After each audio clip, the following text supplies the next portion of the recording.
I really don't know how Aminu does it, because you know when you're upset about something, you're already angry about something, then someone that annoys you or someone that you can't stand anyway comes in and is touching you and is smiling with you and is, you know, taking the piss or like doing whatever they're doing, and then they now tell you to calm down. It's like, get out of here. I said get out of here, you deaf. Go police your papa.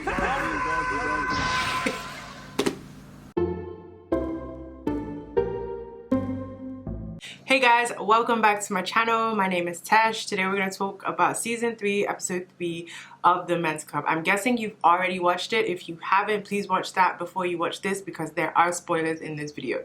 Now let's talk about Tayo first. He's going to have a very rude awakening when he realizes that Tiara Lua, not that she's useless, but she's just not ready to grow up. And it's really weird because literally everyone is giving her everything. Like, her dad is like, come up with a business, I'll fund it. Find a job, I'll help. Like, do you understand? Now, I'm gonna call her Tiara Lua because I'm starting to like her just a little bit. Even though I still find her incredibly annoying, I found out that she is actually 22. So it kind of makes sense. But listen, nobody wants a liability. Like, nobody wants a babe who's just gonna be sucking all your money all the time. So the fact that she doesn't realize that yet, or she hasn't come to terms with that fact, I'm not too sure. It just seems like it's gonna be a rude awakening for Tayo when he realizes that there's no hope. And you know what's gonna happen? Here's my prediction of what's gonna happen. Tiara Lua's father is gonna take away the deal or whatever. Tayo's gonna lose interest in finding Tiara Lua a job, right? Even though he keeps saying that, you know, the job, the contract, and his relationship are two completely separate things, I think it's gonna be hard when he realizes that she's become a liability to him. So let's talk about Louis and Lola. See, this relationship, I'm seeing a bunch of red flags because, first of all, let's go through it. Did you catch all the shade that Louis was giving? I was like, isn't she supposed to be like your babe? Like, what? Because when he came in, he was like, oh, you cooked. Oh, you cook? You're a fool. I don't remember seeing this in your manual. Oh, wow. Like you didn't eat the food that I cooked at my house, huh? Please. I didn't think you brought the skills here. Plus, Right. I'm the only one that's always in the kitchen since you moved in, so... What did I say? Well, I decided. It's actually good. Then he's like, oh, by the way, I opened the lounge. I didn't tell you. Sorry. He's like, oh, where's my money? You know, like, he's just so...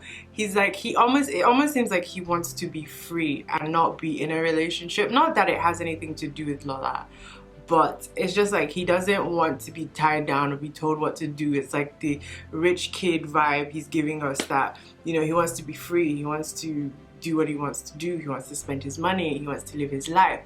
Lola, now that she's the main babe, I don't think it's going to happen for her, because she was thinking, okay, this guy's rich, he has a trust fund, I'm okay. But you know, when things start to happen, when money's involved, when, you know, babies are involved, let's not forget about that, when other things are happening, the love can go very, very quickly. So I'm hoping that, you know, their whole relationship doesn't end up being a waste and Lola ends up with nothing, because that seems to be the thing. She ends up being the one that's, like I said in my last video, if you haven't watched that, by the way, do check it out. But like I said in my my last video, she's always the one with the short end of the stick. So I'm interested to see how that goes. And when she said, you treated me better when I was your mistress, I was like, ooh.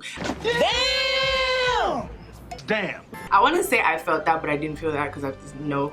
But I was like, wow, like that was deep. Like, I don't know if Lola was right to think that his trust fund was their money, but at the same time, like, if you're together with someone, you know, you want to discuss it, you want to talk about your future plans. And it seems like Louis is just doing whatever he wants at the moment, even though he's technically with Lola, and he's also still married to Tonye, and you know, so it's a bit weird because obviously they haven't thought about their expectations, they haven't discussed it now that they're together and they're openly together. You know, things are hot and sweet when it's secret. things are like nice when you're, you know, going around doing things like that. You don't have to tell anybody, you don't have to commit, you don't have to do anything. But now that they've committed to each other and they're open, you can see how the cracks are filling in, and I'm seeing a ton of red flags. So now we have to question, is their relationship gonna last? I think that the whole baby situation, Lola's gonna stick around for it. Now that I'm seeing, you know, all the cracks and all the red flags,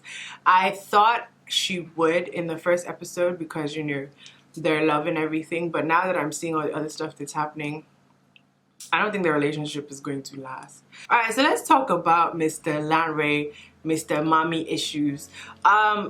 Obviously, it's gonna end in tears because, so we find out in this episode that Tenny and Fiona actually knew each other, and I got a little hint of that from episode 2. So I wasn't surprised again in this episode that they knew each other. I thought it would come later on, but now that they're telling us bit by bit, it's gonna end in tears. Like, there's nothing. Lanre might lose a lot, and I feel like his mother showing up is also like, okay, we're gonna get to the bottom of what is going on with Lanre. When he said to the guys that, oh, you know, they make fun of him when he was dating a younger babe, now they're trolling him for dating an older babe. That is actually older than this girl. And you guys harassed me into dating an older woman. Hold on. We harassed you into Yes. dating an older woman. We harassed you. Tiara. You chose. Maybe he has some like identity issues, or I don't know. I'm trying to figure it out, but I just can't place my finger on it, and it's kind of like, I'm kind of like over it. When she brought out her anointing oil, I was actually laughing because it's very necessary. Like, that is exactly, in fact, all of them, that's exactly what they need. Just what? Like, so another point that I wanted to make was that Tenny seems very wise. She seems like she's been through life, she's experienced a whole lot of things, you know, she knows what she's doing. When she said she wasn't dating anybody, I knew that she was wise, because, you know, normally women, they want to gist, they want to talk, oh yes, I'm dating this guy, blah blah blah blah blah. But trust me, she's very wise. I think even when, you know, it all ends in tears and everybody knows about everything, I feel like she's going to handle the situation very well. It might not be well for her because of obviously her history. Apparently she stole someone's husband or something. I can't remember what episode I heard that, but I think she will handle the situation very well. I don't think Fiona will handle the situation very well. You can tell she's already very emotional about Lanre. She's already like asking questions and diving into his business, even though she claims it's just business. But you can tell that, you know, she's crossing that line where even though she's not trying to get married or nothing, she's still like very invested in that relationship. So we'll see also how that plays out. I hope that Mrs. Okafor and Tenny weren't in a love triangle at one point. It seems like that may be what it is, because like I said, Mrs. Okafor was talking about Tenny's mom a lot, and I was just wondering like, why? So maybe it is that they were in a love triangle. Maybe the guy that Tenny said that she was truly in love with was, you know, Mrs. Okafor's husband or something like that. So I'm hoping we get to the bottom of that story as well. Alright, so let's talk about Aminu and Patrick and Jasmine. Now this triangle would definitely end in tears, and I feel like it's gonna be very sad tears, because it seems like they're setting up a situation where Aminu is going to end up with nothing, right? But like, first of all, can we give Jasmine an Oscar, because she was on cute. Like, I was watching that scene like, really?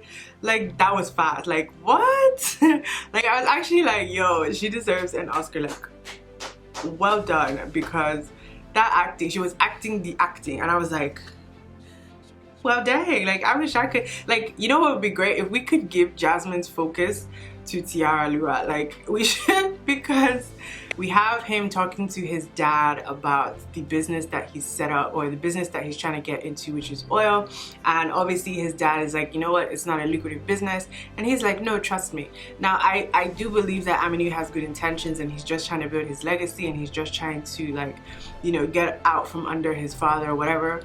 But maybe he didn't do all his research, or maybe he didn't, like, you know, thoroughly vet the companies and things like that, and then he used the collateral that he used as well. So it might be by the end of the season Aminu ends up with nothing. We know that Jasmine is lying about the baby. Well, we don't know if she's lying, but we're gonna assume that she's lying about the baby. And then there's Patrick. Like when I was watching the episode, I was trying to figure out what is Patrick's endgame, because we know that he was working for Aminu at a time. He was Aminu's assistant, and in that time, you know, he was respectful. He did what he was told, even though he was snitching, right? He did what he was told, but we don't know why is he going for Aminu so hard. First, the whole baby thing with Jasmine, and then the business as well. Like, I'm gonna ask again, where is Tumini? Like, where is she? So that's all I have for episode 3. I'm looking forward to episode 4. I'll have to wait an entire week. But anyways, guys, if you enjoyed this video, please make sure you like and subscribe to my channel. Also left a question for you guys down in the comments. Do answer. Let me know what you guys think. I will see you guys in my next video. Bye. Dude.